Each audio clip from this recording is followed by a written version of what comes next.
Okay, so today we're going to be working with the spine. And I really feel it's so important because the spine is really it's the central nervous system. It's also our core center around which we organize movement. So because of so we're calling this class, I'm calling this class lengthening and decompressing the spine. And the reason that that's so important is we tend to be a culture that spends a lot of time sitting. And because of that, we've sort of limited our variations, the way we move in a variety of different ways. And the design of our spine and our body, for that matter, is such that it's designed to move in a variety of different ways. And so our culture has sort of put us at risk for sitting, and because of gravity pushing down upon us at 2,000 pounds per square inch, that's a lot of downward pressure that unless we're able to counter that and have sort of a way to lengthen through the spine, through the center of the body, then we can suffer what is very common in our culture, which is degenerative and kinds of diseases that are caused from compression in the spine. So the habit of not moving makes us more stiff. And I did want to show you a couple of pictures of what spinal compression looks like, just because it's nice to have a visual. This is a great book just because of the pictures, 8 Steps to a Pain-Free Back. And this is a picture of the woman who wrote the book. This is a picture of her husband when she met him. So you can just see the loss of height and length in the spine. And she's not even a body worker. She's actually a postural teacher. She teaches posture. She lives in Silicon Valley. She works a lot with tech companies in teaching people how to sit in the optimal way, how to stand, how to bend in such a way where they don't lose their length. This is her husband after they'd been married for a while, and she'd worked with him on teaching him his alignment. It's the same man. Obviously, he's a little older because his hair is gray, but you can see how just even without any body work and just teaching someone how to organize their body differently, how he's regained some of his spinal length. So one other picture I wanted to share has to do with when they make anatomy books and they make drawings for anatomy books, they take cadavers and they look at what's common in the culture at that time. So this here is a picture of a spine in 1911. So you can see it has there's 3 curves to the spine, and you can see there's sort of a gentle snake-like curve. That's the design of our spine. And this is what they're showing is common for a spine in 1990. And you can see what a big difference there is in the curvature of the spine, much more exaggerated curve. So the spine has actually gotten shorter. And so that's just based on what's typical at the time. So it's sort of indicating that as we've been evolving, we're actually becoming more compressed. Now, in certain cultures, like in India, there's a tribe in central India that spends a lot of time doing, physical labor. They found that so researchers went and they found that the spine of 50-year-olds looked like the spine of 20-year-olds in X-rays and MRIs. But what we find in our culture is it's more common of the spine of 50-year-olds to have degeneration as being common. And what I mean by degeneration is when the spine starts to get more pressure and we start to get these exaggerated curves, it starts to shorten the spaces. These are the disc spaces. These jelly-like substance in between the vertebrae are discs. And when that space becomes shorter because of compression, then it starts to cause irritation on the nerves, and it actually causes lack of space, which causes calcification and can cause, like a bone-on-bone situation, which becomes very painful. Another thing that happens is the actual spinal canal can narrow and we can get something called stenosis. So there's really not enough space for the nerves to slide and glide as we bend and move. The nerves need to be able to have that sliding, gliding motion when we do all kinds of twisting and bending and that kind of thing. So what we're going to look at to do today is sort of regain this natural, gentle curves, 3 curves of the spine, take out some of the compression that we might have. And the most common places for compression are in the lower back. We tend to get sort of that sway back because we rely more on the back muscles to support us rather than the inner corset, which we've done classes on before. Inner corset is actually what helps us keep our length between the pelvis and the ribs. And the other area that can tend to get compressed is this way, with the upper body going more compressed into a forward flexion, which actually causes a shortening of the disc spaces in the front. So kind of this type of posture.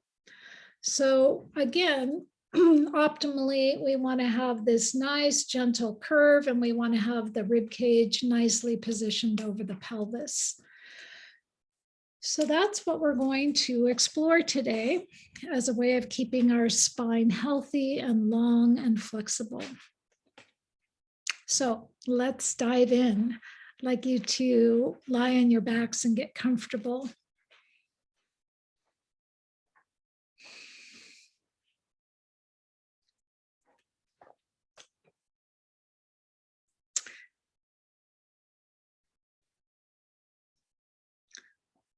So finding a position where you can really just settle in to this moment and close your eyes.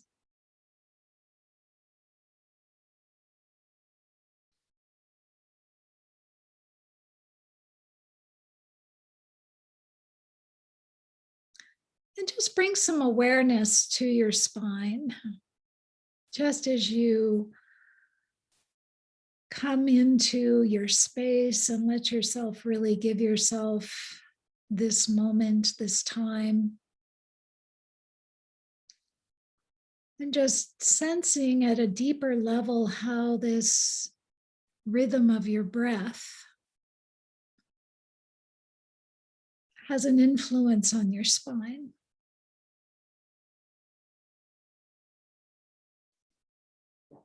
So as you breathe in and out through your nose, just breathing in the word rising and feeling that upward lifting of your spine. And breathing out the word falling, and just feel your spine fall, sink back to the floor. So we're just going to play with this feeling, this very subtle, gentle feeling of breathing in, rising, and breathing out, falling.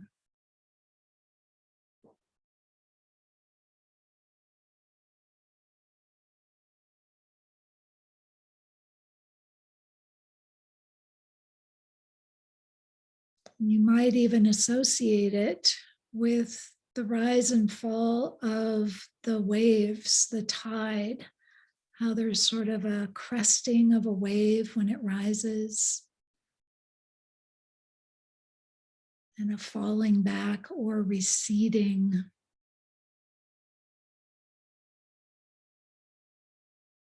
when you exhale.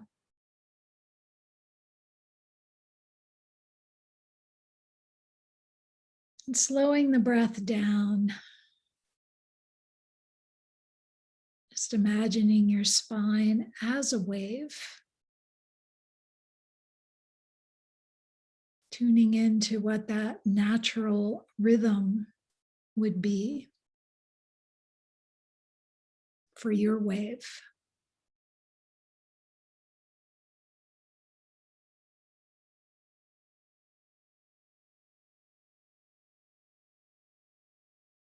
Allowing the edges of your eyes to soften,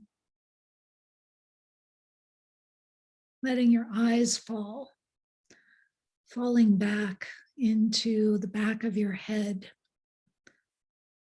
Just for now, relaxing the external focus into the outer world.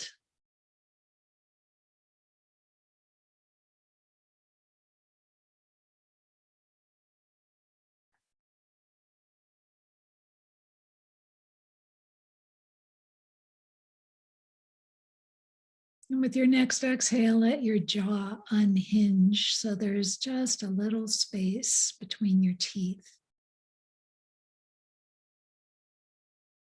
Relaxing the jaw.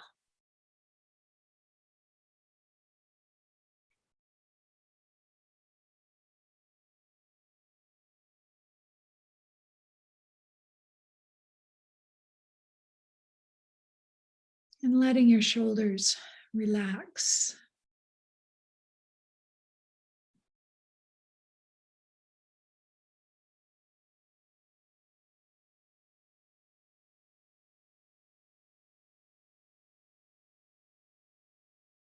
Breathing in, rising. And breathing out, falling. And falling can invite you into a deeper relaxation.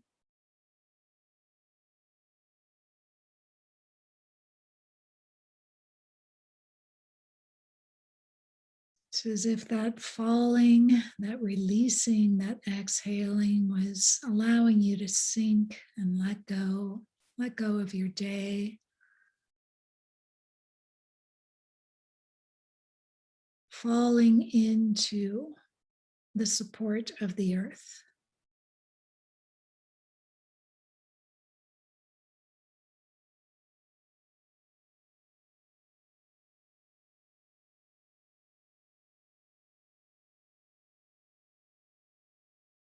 And just allowing this breath to move the wave of your spine.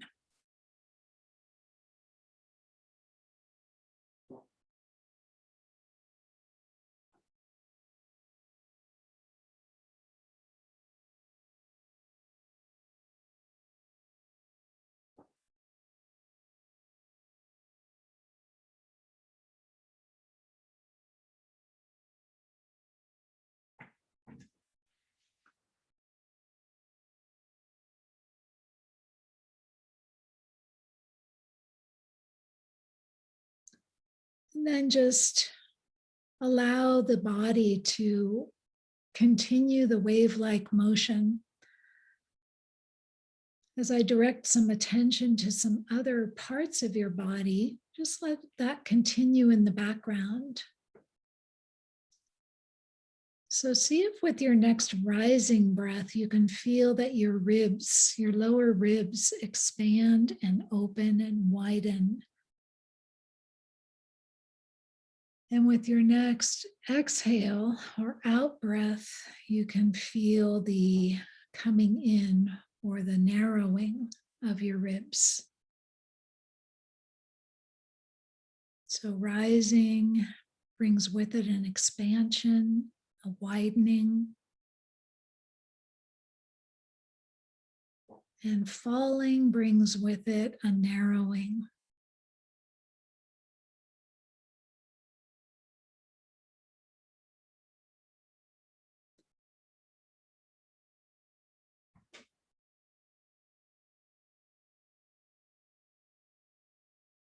And the invitation here is to really begin to soften the body around the spine.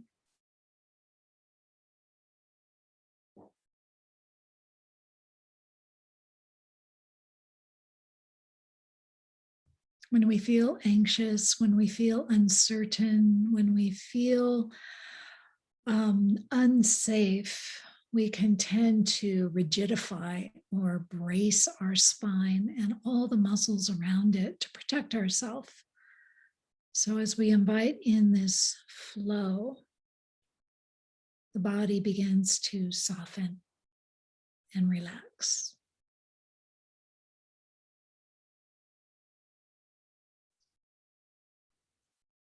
So see if you can get acquainted with your own spine, and if you could draw a picture in your mind of the curves of your spine without any judgment. It's just like how much of your spine touches the floor.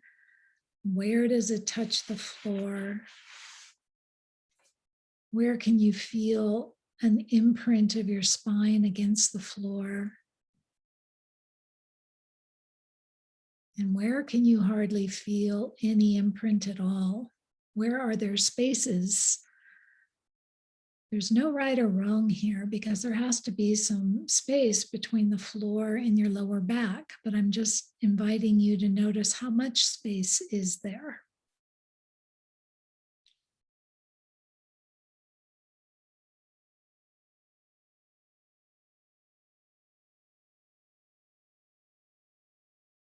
And travel up the back of your spine and just notice the places of contact all the way up to the base of your neck. Notice the part of your head that you feel making contact.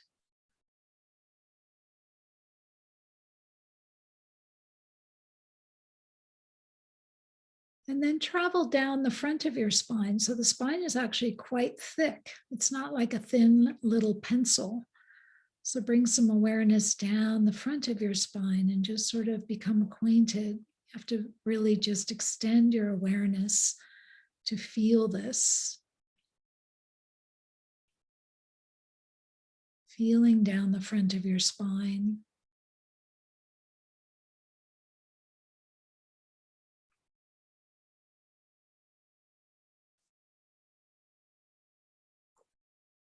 And then feel the back of your pelvis.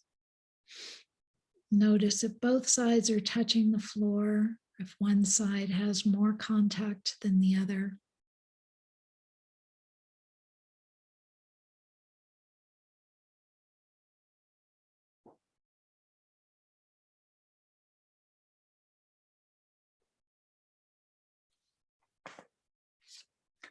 And now let's bend the knees so that you're standing on your feet. And with that same feeling of the wave of your spine, let's begin to invite the wave into the spine and the pelvis. So if you were to take a really nice full rising breath or in breath, can you feel how your spine rises away from the floor, especially in the lower back? And as you exhale and the wave recedes back to the floor, can you feel how the falling breath allows your spine to sink back, make more contact with the floor?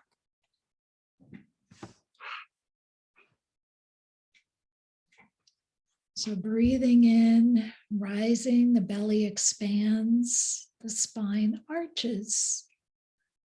And breathing out, falling, letting the spine recede to the floor, sinking back. And continue on your own, just inviting this rocking, massaging motion, gently, easily, finding your own rhythm with your own breath. It's very soothing for the nervous system to just get into the hypnotic trance, the It's as if you were lying on a raft in a very gentle ocean and just letting the movement sort of rock you.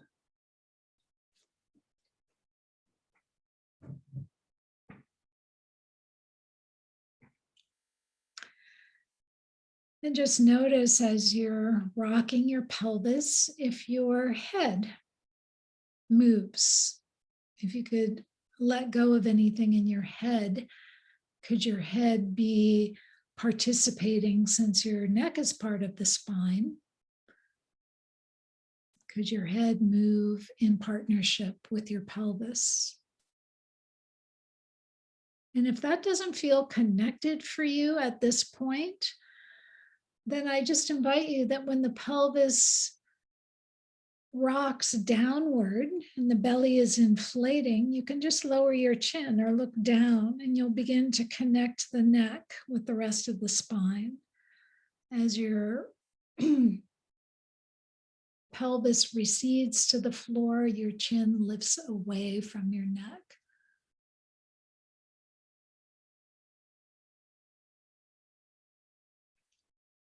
When the pelvis rocks down, the chin moves closer to your throat.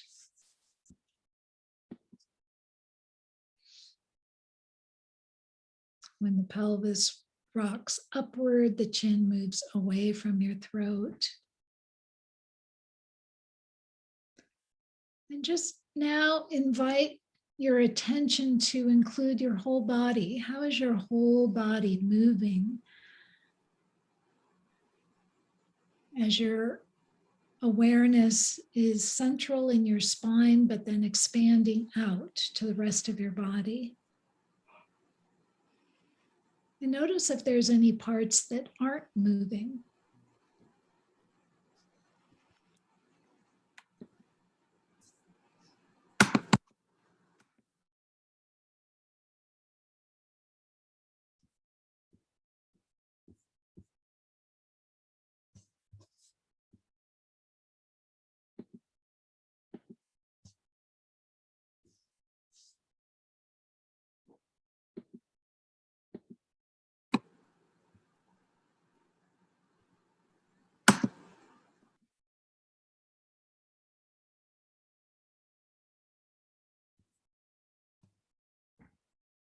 All right, so now if you could interlace your hands behind your head and have your elbows pointing up toward the ceiling. So your elbows are away from the floor, pointing up toward the ceiling. Now, just use your hands to lift your head away from the floor.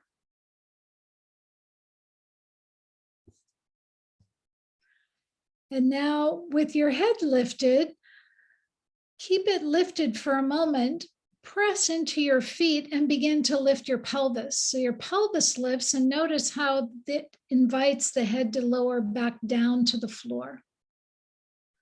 And now lower the pelvis and lift the head. So you're going to do this like seesaw movement. So we're getting length from the top of the spine and then from the bottom of the spine. So the pelvis lifts and the head lowers. When the pelvis lowers, the head lifts, tucking your chin down towards your neck so the back of the neck lengthens. Keeping the elbows up the whole time and just play with this back and forth movement. There's a way in which you can kind of reach both knees towards your feet when you're lifting your pelvis. And that's a way of getting even a little more length into your spine. So think of your knees elongating down towards your pelvis.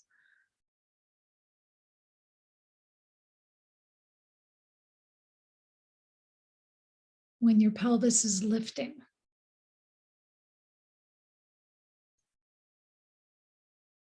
So back and forth. Pelvis lifts, the head lowers. It's like giving your whole spine this kind of massage on the back.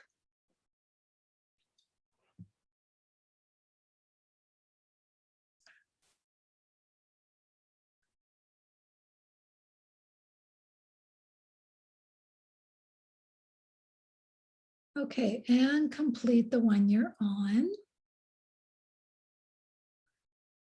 And lower your arms for a moment. And now keep your knees in this bent position. And I'm going to invite you, we're going to do one side at a time with this elongation of one knee extending down towards your foot and then the other. So if you were to push into your right foot and think of, as the pelvis lifts, think of reaching the knee toward the foot.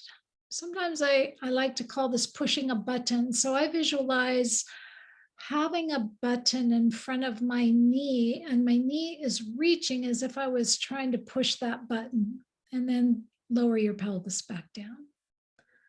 Same thing on the left side. Push down with your left foot and reach with your knee to push that button so that there's this femur bone, which is your long hip bone, is reaching away from your hip joint towards your foot.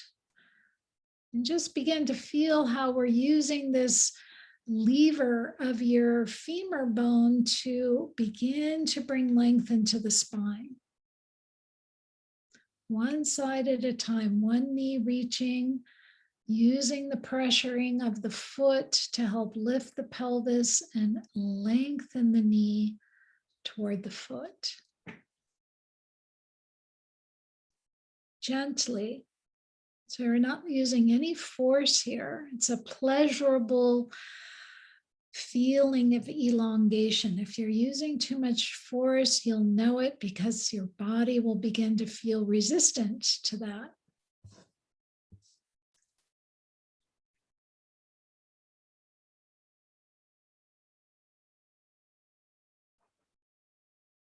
Now, as we do this, let's work more into the hips. So the next time you push with your right knee, let the left one start to open out to the side. So the right knee, the right foot pushes down, the knee reaches, and the left knee begins to just open out to the side, and the pelvis gets this nice opening in the front.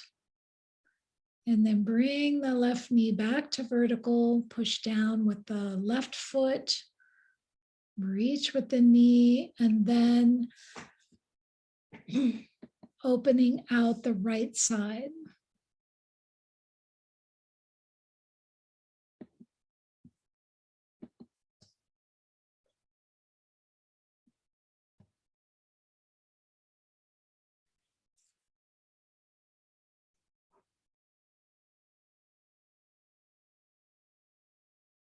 And just begin to feel how you're allowing this rolling motion of your pelvis side to side, this nice opening of the front of the pelvic bowl.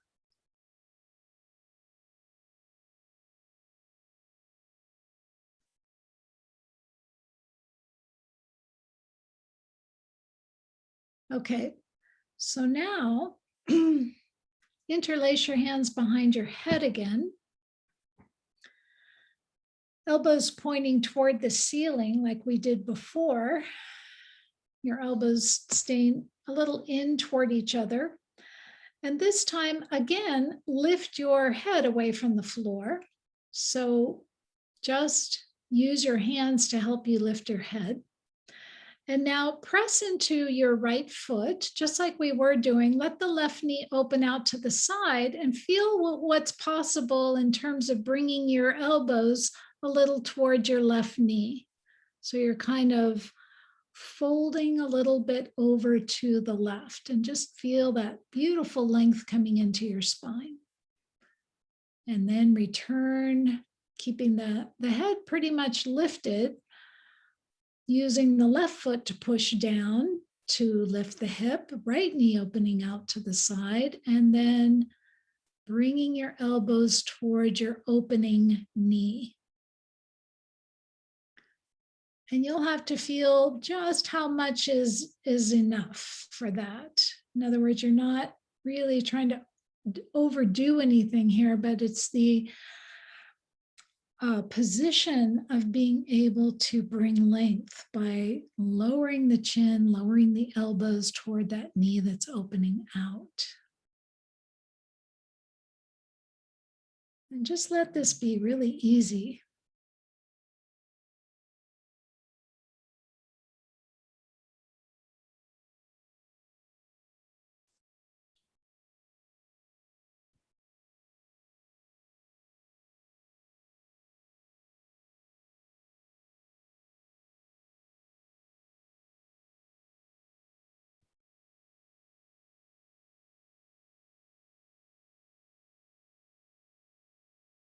Folding and twisting in the front of the body, which is elongating the whole back of your body.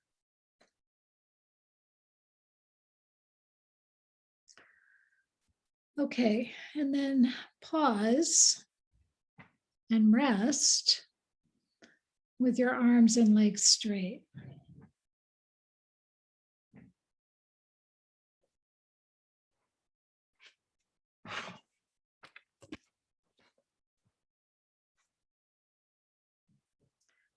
And sense in your rising breath and your falling breath, the in-breath and the out-breath, just sensing the aliveness in your spine.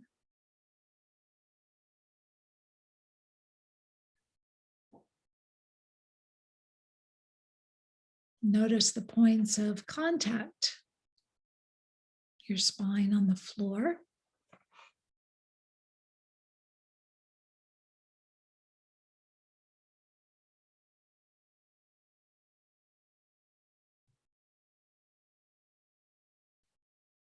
Okay, so now we're going to move into really individuating and creating space in between each vertebrae. So bend your knees again.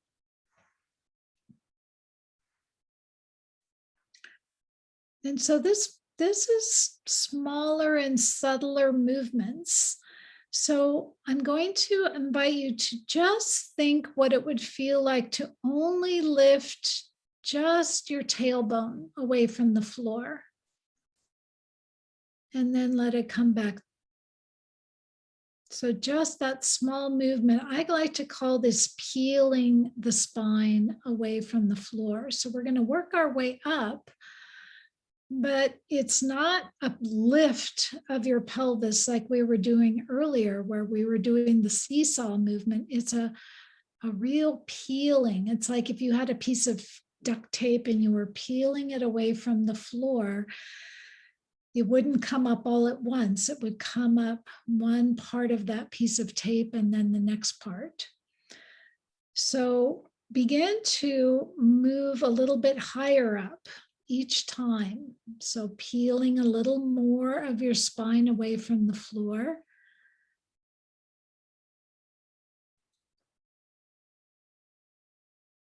And I'm going to ask you to stop when you get to the point where you're peeling only your pelvis. So it's your tailbone and then your pelvis away from the floor and no higher. So we're not going to go quite into the lower spine yet. Place your hands on your femur bones, which are your hip bones, right in front of the crease of your pants. So on your legs, not on your hip joints, on your legs, on your thighs.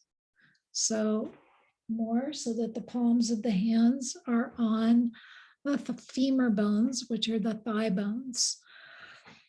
So now this time, as you peel first the tailbone and then the sacrum and the pelvis, begin to have that reaching feeling of your knees. It's as if your knees were kind of moving toward your feet and up toward the ceiling at the same time. It's as if you're gapping some space, causing the femur bones to lengthen toward the ceiling and toward your feet.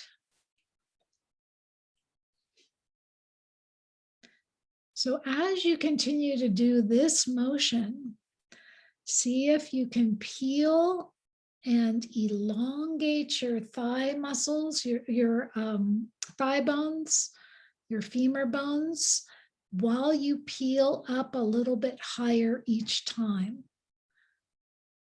So this is about really tuning in and gaining control of these segments of your spine that sometimes get sort of compressed together.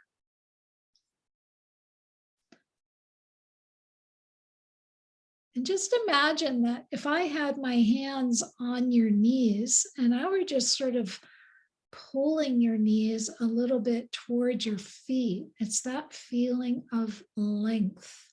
And this is sort of like a real antidote to sitting, right? Because we're actually bringing some space into this area right at the crease of our pants that gets so compressed, right where the psoas crosses over.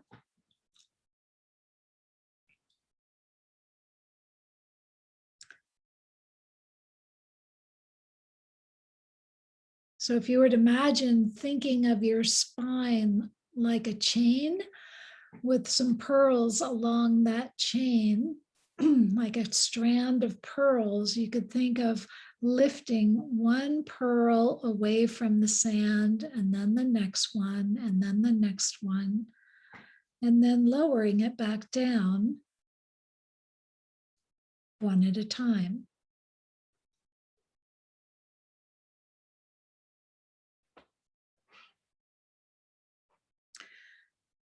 So now that you have that feeling of lengthening your knees away from your hip joints, you can lower your hands to the sides of the floor with your palms down. And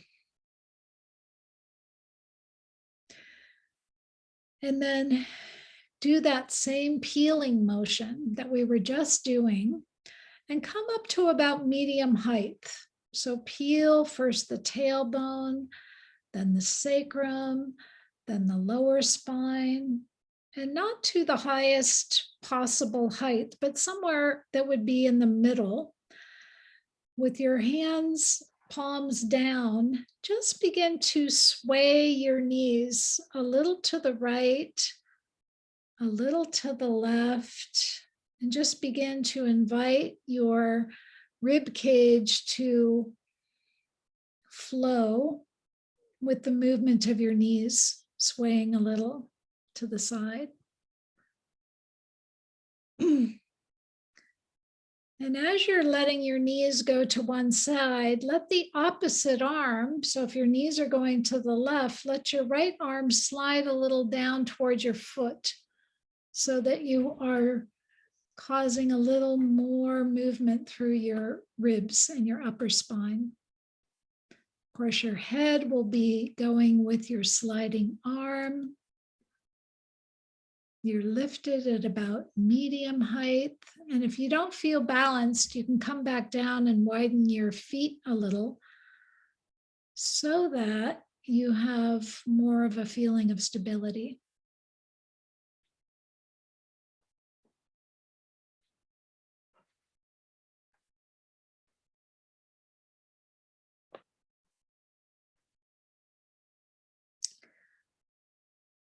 Good. And then come back to the center and very slowly, one pearl at a time, see if you can drop each one consciously back down on the floor. So this takes practice to be able to individuate spinal segments, but it can be done, and it's really worth the effort because then we really can have a resilient spine, not a stiff spine. So now, can you make your hands into a prayer position? So both hands, palms touching each other, and just put that prayer hands right on your forehead, right on your third eye. And now go ahead and begin to peel your spine away from the floor like we've been doing. Knees reaching toward your feet and toward the ceiling. And when you get to a certain place in your back, there'll be an opportunity to feel that you're accessing that mid part of your spine so that you can start to straighten your elbows out with your arms coming upward, like forming a steeple overhead. So you're continuing to peel as your arms straighten to whatever comfortable length they can be. And then begin the settling of each spine back down as you bend your elbows back to the prayer position with your hands on your forehead. So just feel how now we're using the arms to bring in a little length to the spine. So once again, pushing into your feet, peeling the spine, the knees reaching towards your feet. Find that access place in your mid-spine. When you begin to feel it press into the floor, the arms can naturally begin to lengthen up overhead. And then lowering the spine. So we're not moving the arms independently of the spine. We're finding that point of access right in that space between the shoulder blades, that part of the spine that can actually give the arms the impulse to lengthen out.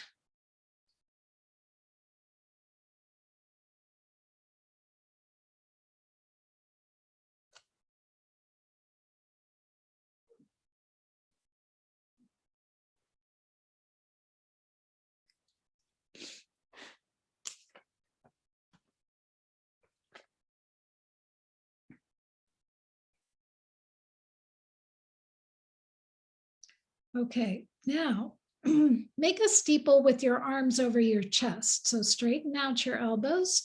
Your steeple now, your palms are still together.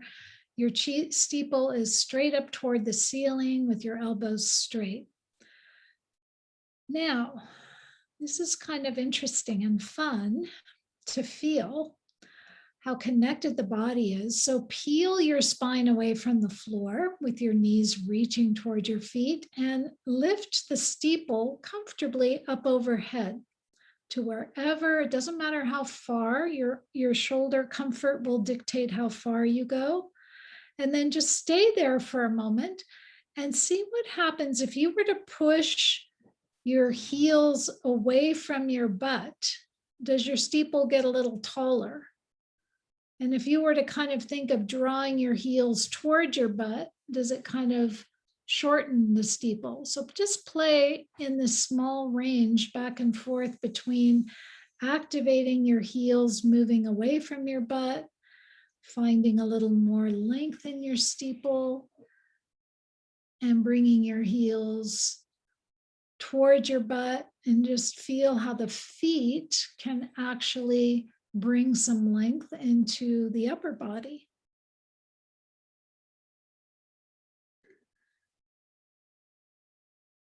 And now when we go to lower, keep your arms where they are in the steeple position just for a moment, and see if you can lower the spine, keeping this steeple overhead. And then bring everything back to a resting position. Lower the arms, lower your legs.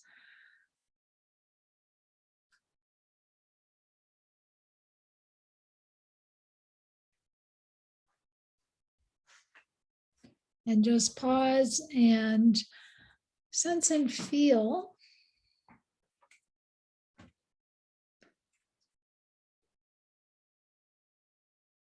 if you were to re-envision your spine, just notice has the shape of it changed? Have the curves of your spine changed? Have the places of contact changed?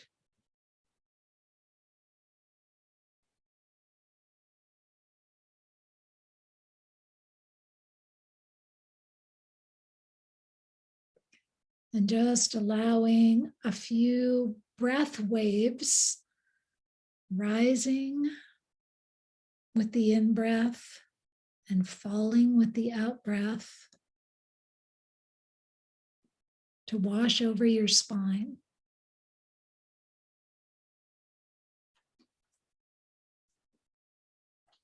One of the things we're doing here is hydrating the discs of your spine.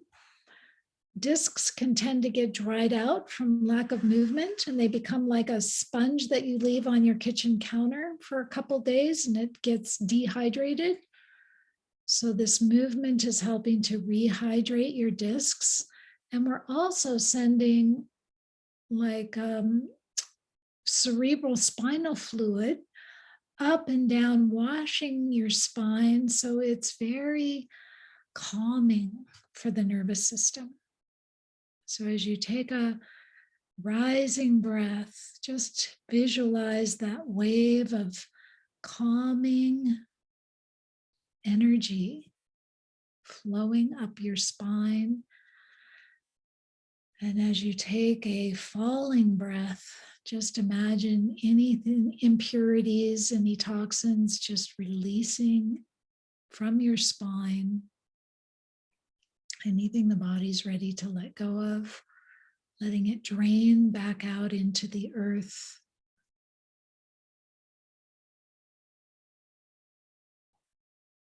Breathing in, rising. And breathing out, falling.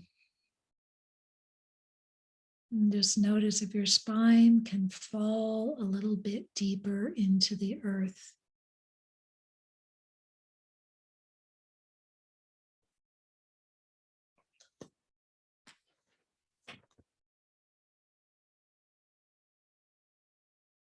I'm going to invite you to lie on your right side now. And have your knees bent.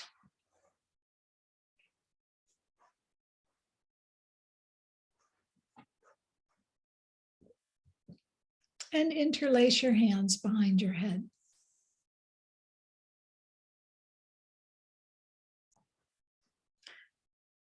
So we're going to work with lengthening the spine in a side lying position. We'll start by taking your top leg, which is your left one, and just begin to straighten the knee as if you were going to bring the leg behind you. So straighten the leg, and I really want to have the feel of reaching through the heel. So even if it helps you to bring your toes towards your knee a little, think of lengthening through your heel. And then slowly bring that leg back.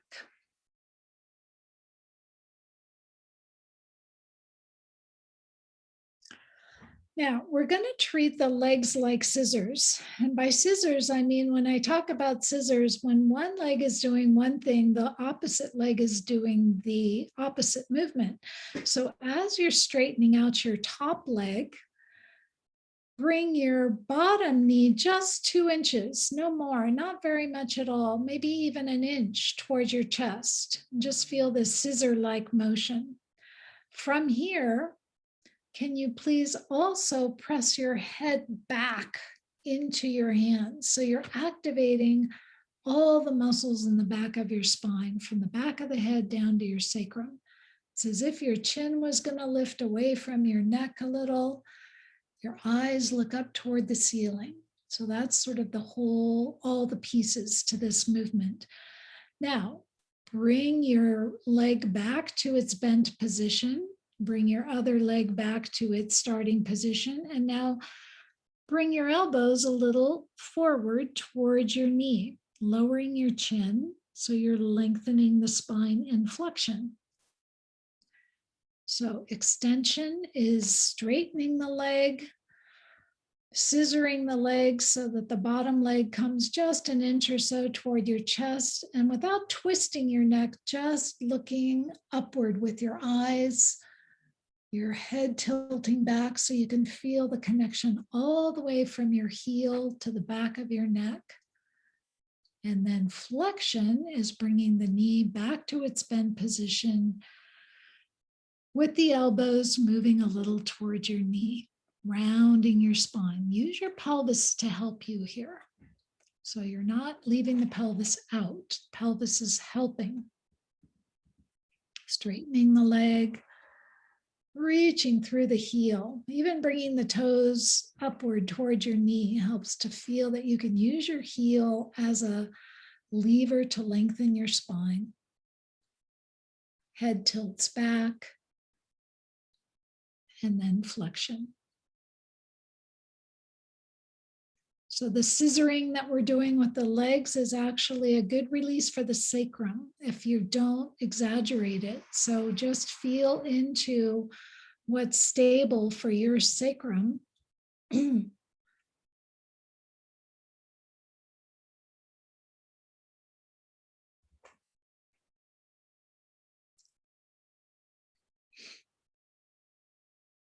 And one more time, completing a lengthening reach of your leg, reach through the heel, eyes looking up, the bottom knee is moving just a little toward your chest.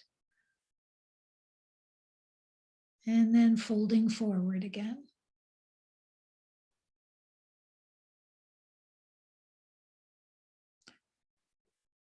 Okay, and we're going to roll to the other side.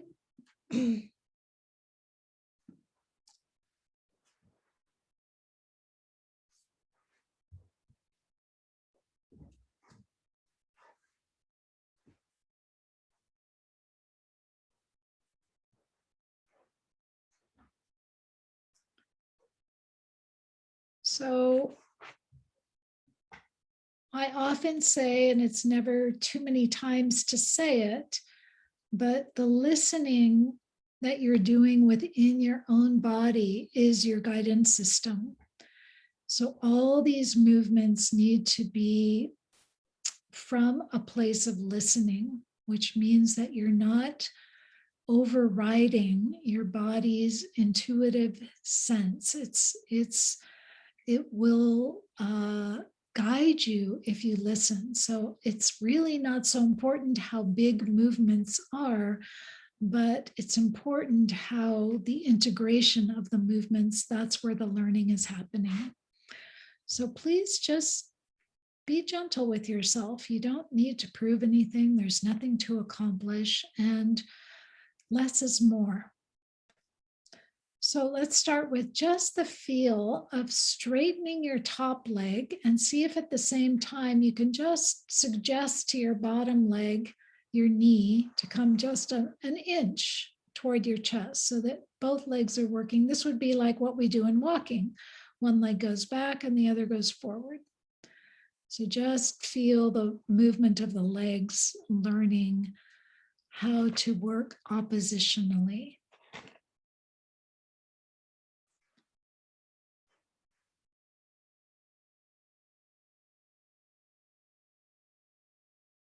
And it's a nice feeling to have that, use your heel to kind of reach a little bit long, even bringing your toes up, up meaning towards your knees, so that you can use your heel as a lever to bring some length into your spine. Okay, so as you come back to your starting position, this time we'll add the head, which moves backward, in other words, back towards your hands, so that we're activating all the muscles from the base of the head down through the back and into the foot. So your chin moves a little away from your neck, your eyes look up, and you're tilting your head back as your leg is lengthening behind you.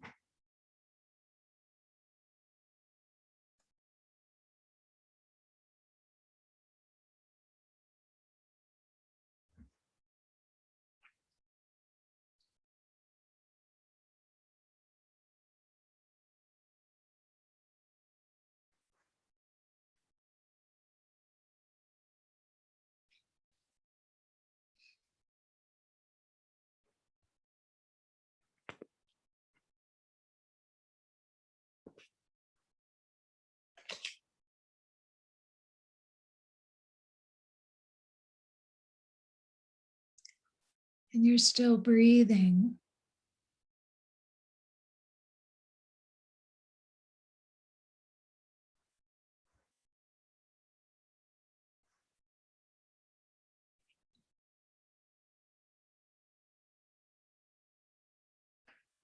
Okay, and completing one more. It's a nice way to lengthen the psoas.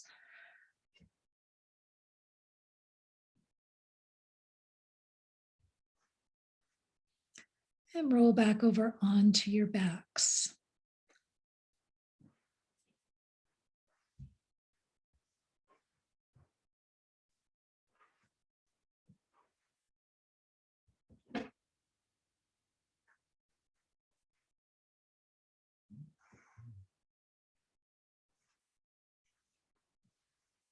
And just pausing in stillness for a minute,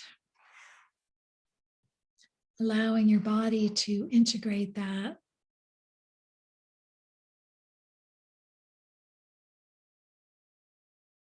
On a deeper level, you can just envision a subtler wave of cerebral spinal fluid bathing your spine as it flows up with your in-breath, the rising breath, and it flows down with the falling breath. Inviting that cerebral spinal fluid to just wash over your nervous system, calming any frayed edges, harmonizing any imbalances. Just remembering that this is the electrical system that is the central nervous system that sends all the messages of communication to your body. So the more harmonized it is, the less chaotic it is, the more those messages can be sent clearly and cleanly, efficiently.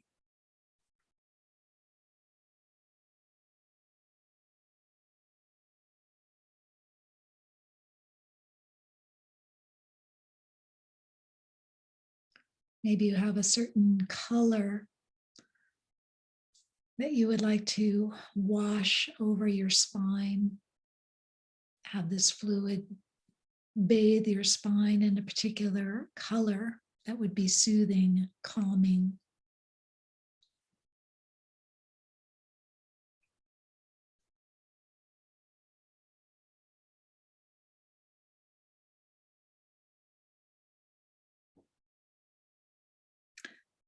All right, so let's have you come onto all fours on your hands and knees. If anyone needs to protect your knees, make sure you have enough padding. So if you're on a hard floor, you might want to have a pillow under your knees. We want to start with your shoulders aligned with your hands. If you prefer not to bend your wrists back, like Bruce, he doesn't like to bend his wrists. So some people find that there's too much pressure on the wrists. You can do it like he's doing it with fists. Or you can feel how if you rock your pelvis forward and back, there's a place where your pelvis is over your knees and it takes most of the pressure off your wrists. So if you put more weight over your knees and less on your hands, it's easier on your hands. Okay, so now if you could imagine your spine in neutral, in other words, there's hardly any curvature in your spine. So that means your belly's not sagging, nor is your spine rounded. It's like a flat tabletop. We'll see if you can just feel into where neutral would be, which is a flat tabletop. Now, I would invite you to breathe into a big belly and fill your belly like a balloon and let your belly hang to the floor so that your spine goes into extension as your eyes look up toward the ceiling. And then reverse that and draw the belly in, fully empty the balloon and let your eyes look down between your knees.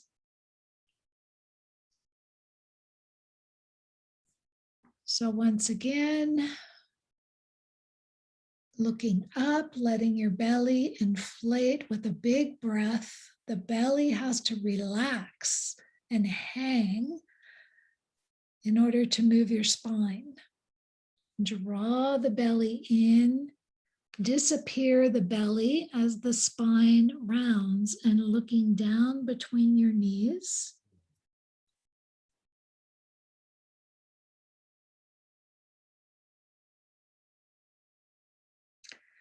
Now, the next time you go into expanding the belly into extension where the spine is like a sway back, this time as you round your spine, let your butt move toward your heels, kind of using your hands to push away from your knees. So your spine rounds like a cat.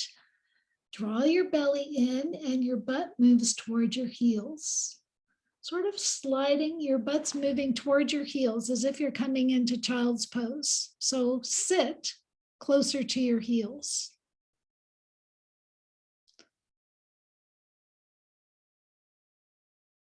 So come back into inflating the belly, arch the spine, look up, belly's hanging toward the floor. The rounding of your spine, your pelvis lowers towards your heels, your head looks down towards your knees, and you come as close to your heels as is comfortable for your knees.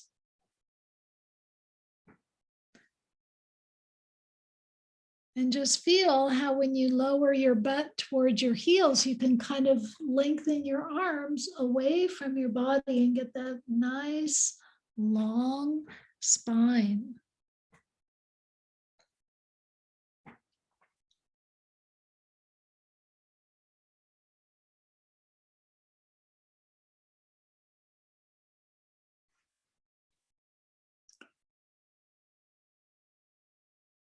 Okay.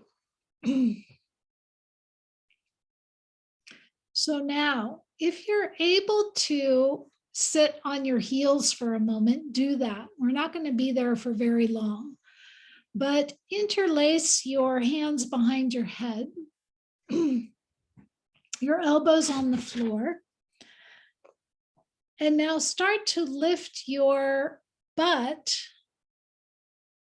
away from your heels. And as you lift your butt away from your heels, feel that there's an opportunity to really roll your chin down toward your neck. This is so nice for opening up the back of the neck. Try not to put any pressure on your head if you can help it. So you're just going to rock your pelvis away from your butt and use your hands to kind of help guide your chin towards your neck. And then when you lower your buttocks toward your heels, the chin lifts away from the neck. So I've mentioned before that this is a really good release for headaches because it opens up that space in the back of the occiput where the blood needs to get to your brain.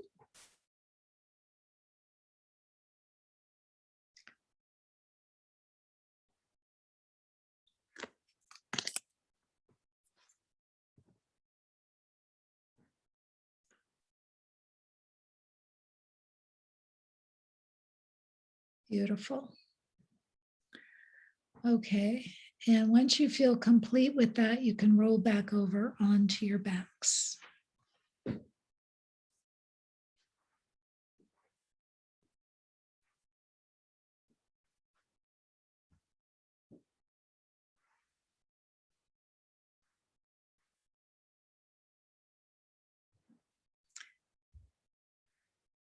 It would have been nice if before this class we had everybody do what children do, which is to stand against a wall and put a pencil mark on the wall of how tall you are. And then at the end of the class, we could see if anybody got taller. But you can probably just feel, so take a moment and just tune into your spine.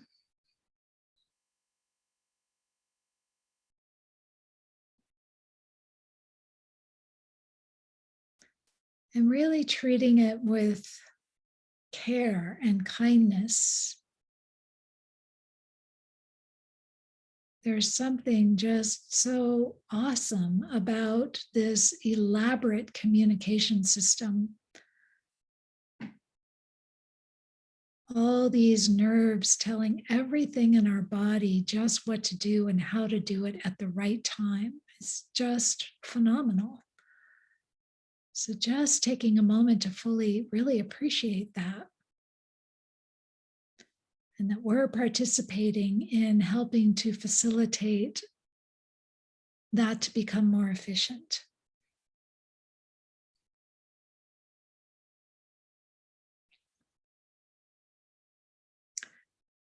So as you tune into that electrical sense of impulses that are constantly firing from your brain out to every organ, every muscle, every tendon, you might be able to tune into your own electrical system and just feel.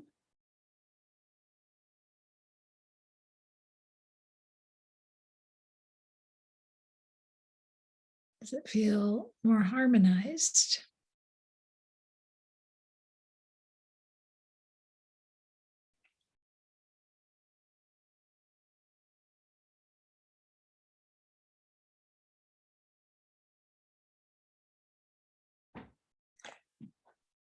All right, so I want to do something for the hips.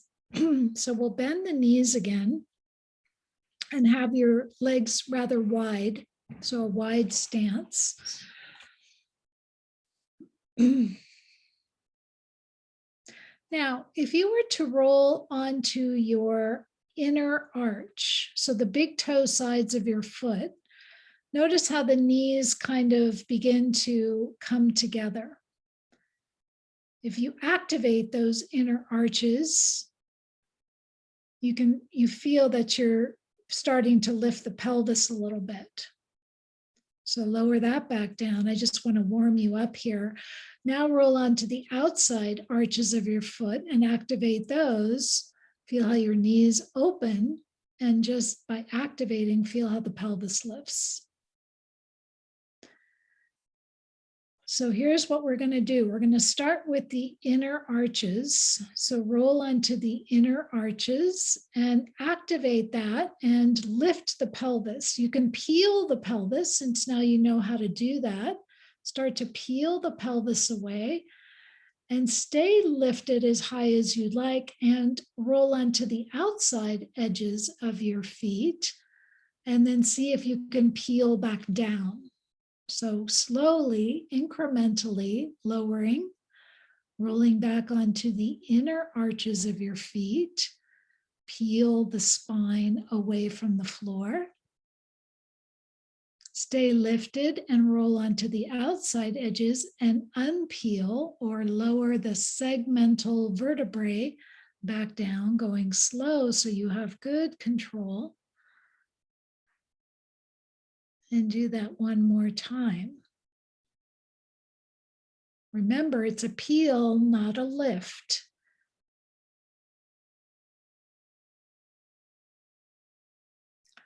And now we'll reverse the process. So stay active on the outside edges, the little toe sides of your feet, and peel your spine away from the floor. Stay lifted and roll onto the inside edges and lower the segmental vertebrae, one pearl at a time. No rush. Go slow. Slowly.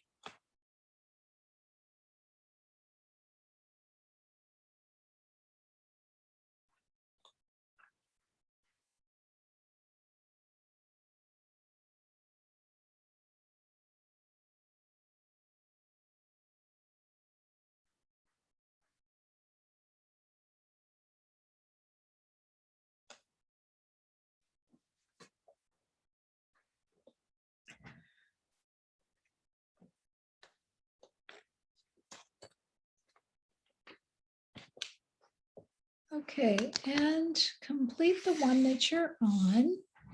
And stay with your knees bent, but you can bring them back into hip width apart so that your legs aren't quite so wide.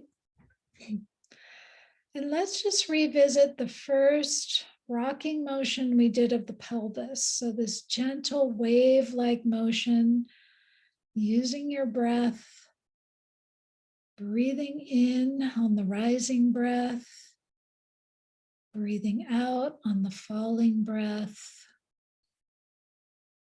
And I just want you to feel the quality of this gentle wave-like motion. Notice if it feels any different. How fluid is it? How much of your spine is engaged in the movement?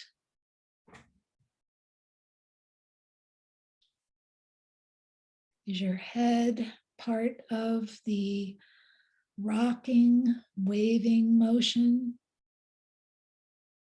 And slowing it in such a way that your breath is really rocking your whole spine. And your breath is the life force that brings energy into your spine, into your body.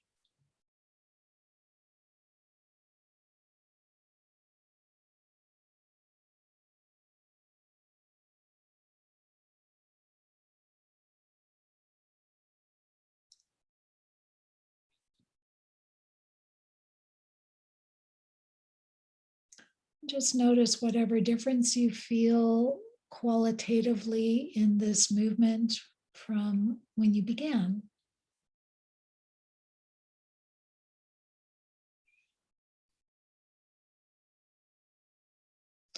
And then come to a rest position. I'd really like to show you how to decompress your spine in a sitting position. So if you have a chair nearby, it would be great to use a chair. If you don't have a chair, I can also show you how to do it standing, but since we do spend a certain amount of time sitting, it's nice to know how to decompress your spine sitting. You can use that stool.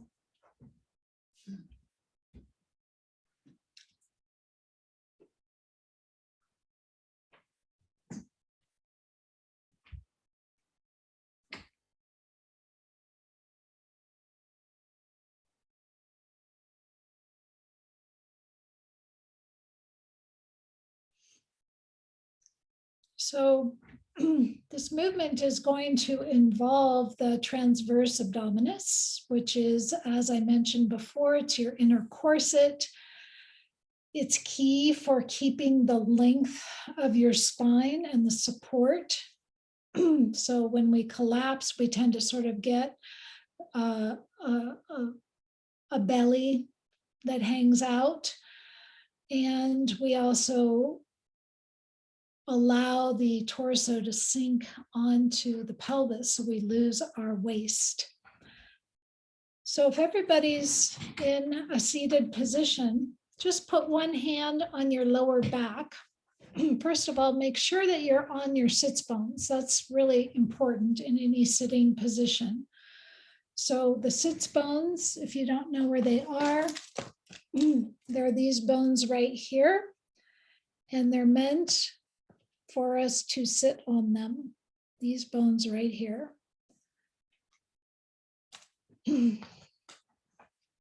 So it's nice to kind of take your one butt cheek and spread it out to the side, and then take the other butt cheek and spread it out to the side, so you've got a nice wide base of support.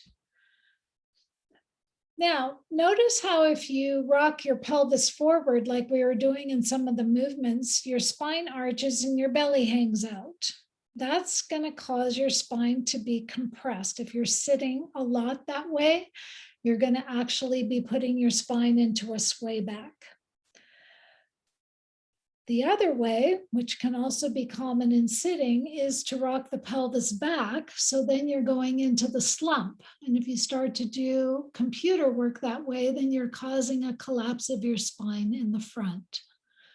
So can you rock your pelvis a little forward and a little back and see if you can really land on that place where you're in neutral, where you're on your two sits bones. You're not slumping and you're not arching your spine. A lot of times people get a backache because they feel the chair puts them into a slump posture, so they use their spinal muscles to try to counter that. And then they're activating their erector, these muscles in the back, to correct what the chair is putting them in. So we don't want to do either of that. We want to find the neutral place. And now we're going to activate the support system. So if you can feel your spine in the back, it should feel soft. In other words, if you arch your back, you'll feel the back muscles tighten. And if you round your spine, you'll feel your spine pressing into your hand. So the neutral place is where your spine has a little bit of a groove, but it's not exaggerated. Now, if you were to slightly lean forward, like hinging from your hips, and take one arm and see if you can bring your arm up overhead without arching your back. That's why I'm having you kind of lean your body a little forward. Already, you might begin to feel some deep toning happen in your abdominal muscles. Take the other arm and reach up and imagine that you're sort of trying to keep the world from falling on your head. Press into your feet just a little bit, so you're pushing the earth away from you while your arms are reaching. And see if you can feel that corset. It's very deep. It's like a back brace wrapping around your midsection.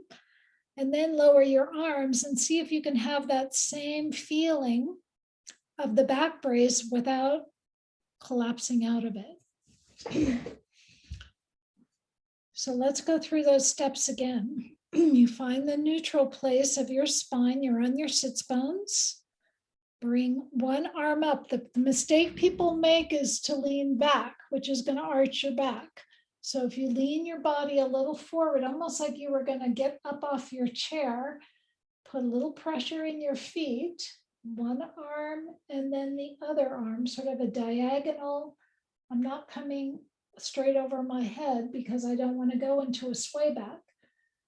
The arms are forward, my feet are pressing against the earth. This is just something you might do in between, working at your computer to decompress your spine. Lower your arms back down and see if you can still feel that inner corset engaged.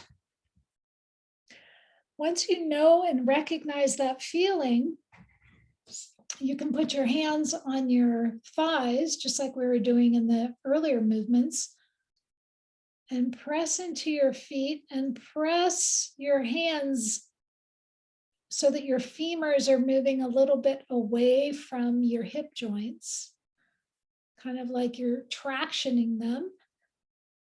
And can you recognize that same inner corset feeling? It's sort of deep, but it's definitely present. And this is a way to begin to use your legs and use your hands to allow that girdle to tighten around here so that now you've got support from the front and the back of your spine. You're not relying solely on your back muscles to keep you upright. So play with that one more time. Pressing into your feet, almost like you were going to get up off your chair. You should feel the sits bones lighten a little bit. Pressing your hands into your femur bones. This is a really good thing to do on airplanes when you're having to sit for 5 hours at a time. And then you can just settle back. You don't have to hold that, but you'll feel just in activating the corset. Now you can sit more comfortably for a longer period of time.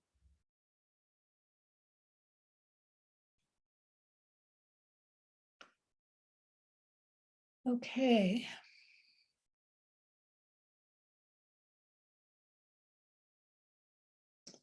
So So just see if you can pause in your sitting position.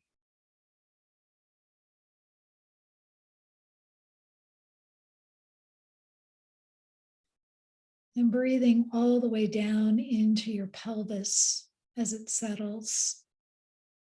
Feeling the support, the grounding, your pelvis.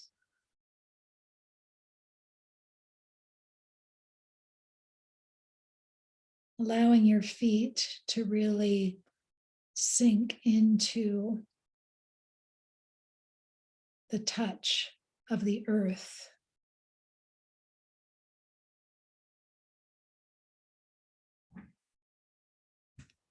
And in a much subtler way, just use all 5 toes to spread and ground yourself into that sense of pressing into the earth. You can feel, even in a subtle way, it transfers all the way up into that inner corset. That feeling of pressing into the earth and uplifting through gravity.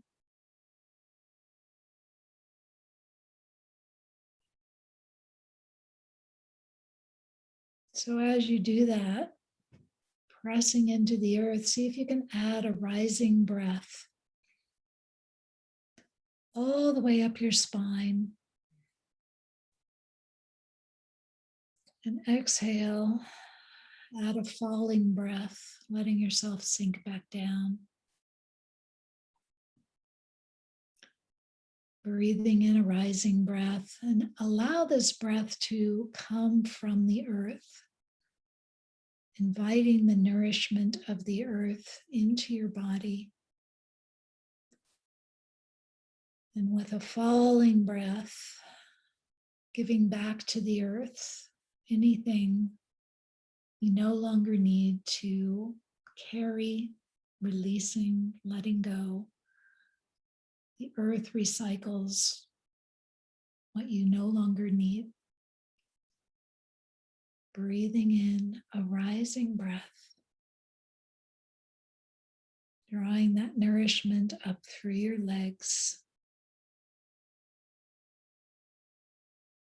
Exhaling out a falling breath.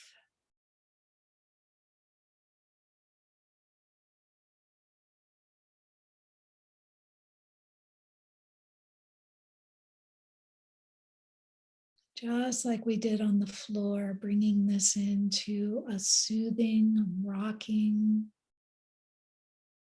nurturing, wave-like motion.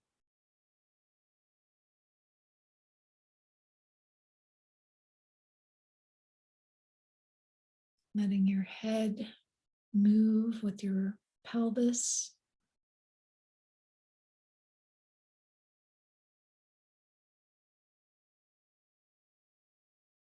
And letting your body guide you, doing whatever movement, as big or small as your nervous system, as your body is asking for.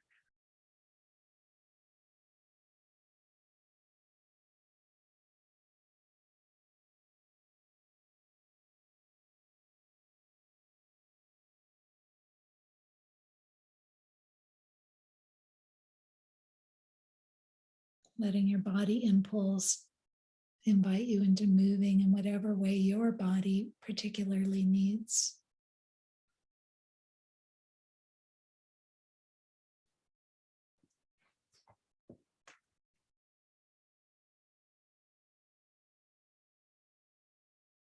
And just come right back onto your sits bones. That's always home base.